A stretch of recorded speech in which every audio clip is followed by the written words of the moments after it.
கர்த்தருக்கு ஸ்தோத்திரம். இன்றைய வேத வார்த்தை சங்கீதம் 92 அதிகாரம் 11 என் சத்துருக்களுக்கு நேரிடுவதை என் கண் காணும், எனக்கு விரோதமாய் எழும்புகிற துன்மார்க்கருக்கு நேரிடுவதை என் காது கேட்கும். ஆமேன். ஆம், என் கொம்பை காண்டாமிருகத்தின் கொம்பை போல் உயர்த்துவீர். புது எண்ணெயால் அபிஷேகம் பண்ணப்படுகிறேன் என்ற இவ்வதிகாரத்தின் முற்பகுதியில் தேவன் நமக்கு ஆசீர்வாதத்தை முன்பாக கட்டளையிட்டு நம்மை பகைக்கிற நம் சத்துருக்களுக்கு நேரிடுவதை நம் கண்கள் காணும்படியும் தேவ பிள்ளைகளாகிய நமக்கு விரோதமாய் எழும்புகிற துன்மார்க்கருக்கு நேரிடுவதை நம் காதுகள் கேட்கும்படியும் செய்வார்.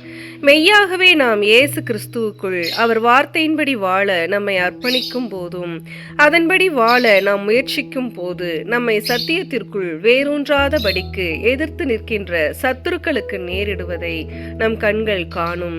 அவருடைய வார்த்தைகளின்படி நம்மை கர்த்தராகிய இயேசு கிறிஸ்துவின் சபையில் கட்டவிடாதபடி நமக்கு விரோதமாய் எழும்புகிற துன்மார்க்கருக்கு நேரிடுவதை நம் காதுகள் கேட்கும். ஆம், என் சத்துருக்களுக்கு முன்பாக நீர் எனக்கு ஒரு பந்தியை ஆயத்தப்படுத்தி என் தலையை எண்ணெயால் அபிஷேகம் பண்ணுகிறீர், என் பாத்திரம் நிரம்பி வழிகிறது என்ற அவருடைய ஜீவனுள்ள வாக்கின்படி தேவன் நம் சத்துருக்களுக்கு முன்பாக காண்டாமிருகத்தின் கொம்பை போல் நம் வாழ்வை உயர்த்தி புது எண்ணெயினால் நம்மை அபிஷேகம் பண்ணி நம்மை ஆசீர்வதிக்க பண்ணுவார். ஆம், அப்படியாக அபிஷேகிக்க ஆசீர்வதிக்க தேவன் வல்லமை உள்ளவராய் இருக்கிறார். ஆம், அவருக்கே என்றென்றைக்கும் உள்ள சதா காலங்களிலும் மகிமை உண்டாவதாக. ஆமேன்.